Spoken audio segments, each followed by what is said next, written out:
Assalamualaikum warahmatullahi wabarakatuh. Perkenalkan, nama saya Yep Saifuddin dari program studi manajemen 1A. Kali ini saya akan menyampaikan materi manajemen perusahaan. Manajemen perusahaan telah didefinisikan oleh beberapa ahli. Menurut Wilson Bangun, manajemen perusahaan adalah serangkaian tindakan dan upaya anggota perusahaan untuk mencapai sasaran atau target bisnis yang dinaungi perusahaan tersebut, di mana proses tersebut dicapai melalui aktivitas yang sistematis. Menurut James A.F. Stoner, manajemen perusahaan adalah proses membuat suatu perencanaan, penyusunan, pengendalian, serta memimpin berbagai usaha dari anggota entitas atau organisasi dengan menggunakan sumber daya yang dimiliki untuk mencapai tujuan yang telah ditetapkan.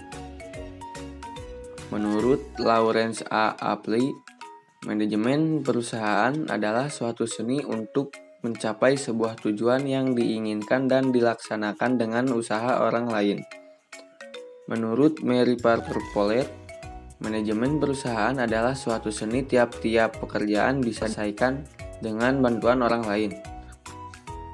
Dari beberapa pengertian ahli di atas dapat diambil kesimpulan bahwa manajemen perusahaan adalah suatu proses perencanaan, pengarahan, pengorganisiran, dan pengendalian sumber daya yang ada untuk mencapai tujuan perusahaan. Fungsi manajemen perusahaan: 1. Leading atau memimpin.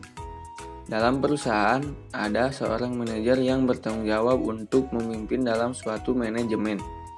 Manajer inilah yang akan memimpin agar semua tujuan dari perusahaan dapat tercapai.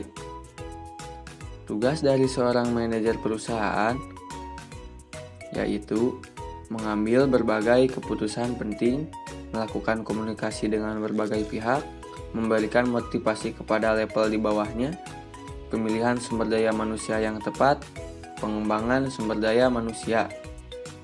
2. Planning atau merencanakan. Setelah memimpin, fungsi selanjutnya dari manajer perusahaan adalah melakukan planning atau perencanaan kepada perusahaan ke depannya.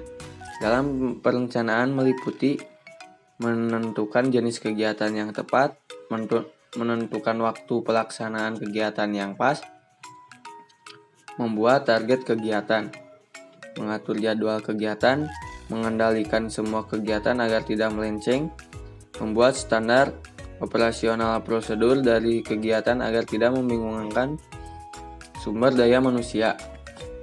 3. Organizing atau menyusun. Adanya manajemen perusahaan memiliki fungsi menjadi pengatur dan penghubung antar divisi dalam perusahaan sehingga kerjasama antar divisi dapat terjalin dengan baik. Beberapa yang dilakukan seperti melakukan desain struktur organisasi dalam perusahaan, menentukan job description setiap jabatan agar tidak tumpang tindih, menetapkan pertanggungjawaban sesuai dengan jobnya masing-masing, menyusun hal-hal yang efektif dengan memanfaatkan sumber daya manusia yang ada agar sesuai dengan tujuan perusahaan. 4. Controlling pengawasan.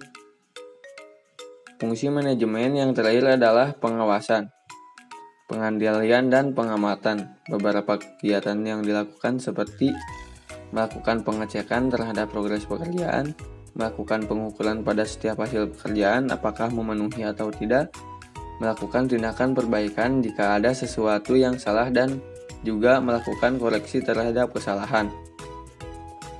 Sekian penyampaian dari saya. Saya ucapkan terima kasih. Wassalamualaikum warahmatullahi wabarakatuh.